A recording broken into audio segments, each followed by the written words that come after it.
This is the current site of Lake Baringo in the Great Rift Valley, the once-tourism attraction slowly submerging the very communities that call her home.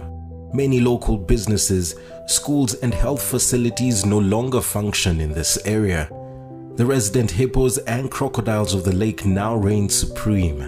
The locals here will tell you this didn't just happen overnight.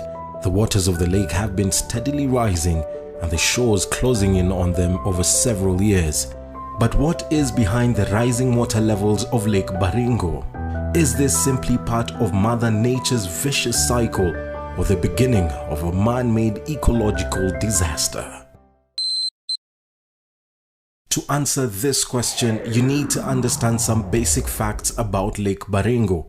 Located at the far end of the northern part of the Rift Valley, the lake is replenished by three rivers, River Molo, Pekera, and Ol Arabel, all flowing from the scenic Mau and Tugan Hills. It's considered a hidden oasis populated by 7 islands: Rongena, Samyatan, Olkokwe, Parmolos, Lokoros, Gibraltar, and the Devil's Island. They land a lot of fish and preserving it, so you have those smoking kilns, and that fish will be transported to Kisumu, to Nairobi. Really good taste. Some tilapia. So lots of traders. But what makes this place stand out is the unique wildlife and scenery that is found here.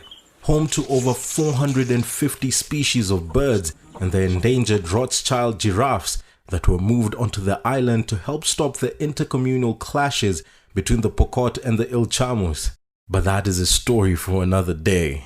The locals describe how life began changing. Many residents are now homeless.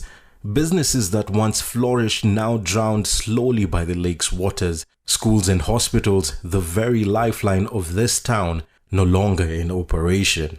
Our contributor Ken Rotich, a local journalist stationed at the Rift Valley, says it's nothing like he's seen before. Homes have been submerged at let's say at a rate of 1 meter, 2 meters up around there. The water is rising every now and then. You sleep today, tomorrow the waters are around your home. The next morning they are inside. By the end of the week, you are no more in that place. No, so you have to seek refuge in higher grounds. The alarming rate at which the lake water has risen has many locals at the mercy of its ever-shifting banks. Hakuna siku maji ilipikia paka kwangu kama hii. Ni maajabu sana. Hii maji ilikuwa mbali sana kutoka kilomita mingi sana kutoka mahali kwa chini. Hata manyumba ilikuwa iko chini huko. Maji imechukua. Manyumba yote, hata shule sasa maji imechukua. And now, the big predators of the water have taken hostage of what many once called home. Hapa ni kwangu venye unaona, ambapo saizi hapo ndani nasapatana na mamba, pia nasapatana na vitu kama nyoka. Because jana ilikuwa maji haijafika mahali niko. Sasa leo asubuhi kufika, maji imeongezeka. Sasa nimeamua kuhama na familia yangu pole pole kwenda kutafuta usingizi kwa mahali pengine ili nianze maisha yangu fresh. Because sasa hapa hivi sina otherwise. But how did we get here? Mainly what we are attributing now this problem is the catchment degradation. That's one thing, the catchment degradation, because the catchment was destroyed to some extent, forest was cut. So now in the process, when it rains, the runoff is very high. There's a lot of silt which comes now to a lot of water, which more than what the lake used to have is coming out from the catchment. Remember the main rivers that feed into Lake Baringo? They originate from the Mau forest. But the largest indigenous forest in the country has been marred with controversial politics over human settlement and activity that has led to massive degradation of the forest. Because of the catchment degradation. We have had, lots of water flowing downstream into Lake Baringo, and that is just because of the destruction within the catchment.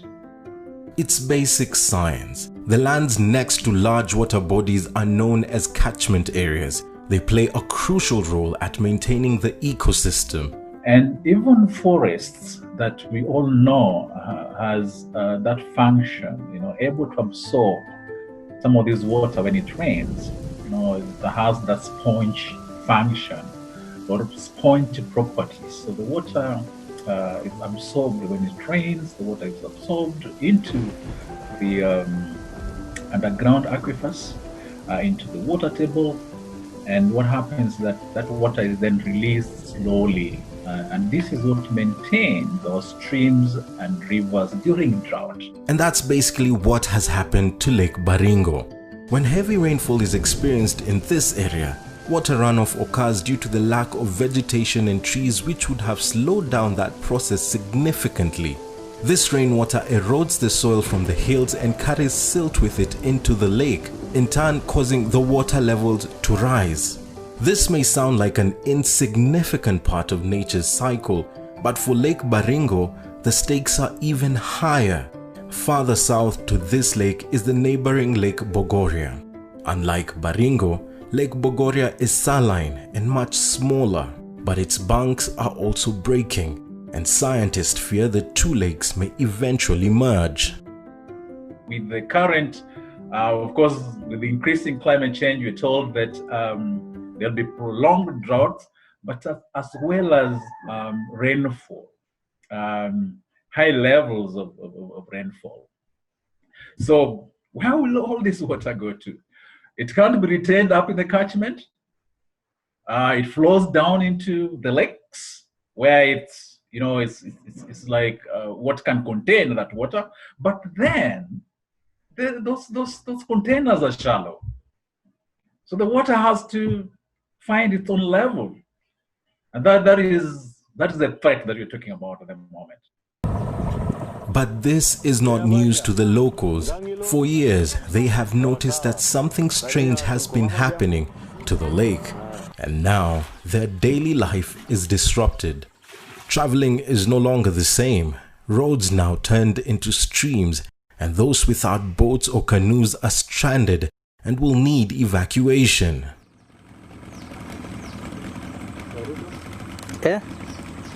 Samaki sahi tunatafuta kwa mbali sana huko ng'ambo. Samaki ameenda chini kabisa, lakini tulikuwa tunatega hapa karibu na hakuna wanyama tunakutana, lakini sahi sisi wale wanatega sisi wale mbaya sana, kwa maana naweza kutana na makuboko na najua kuboko na malisa wa safari moja tena mamba mingi na malisa net. Kwa hivyo samaki sahi ni kipatikana si rahisi.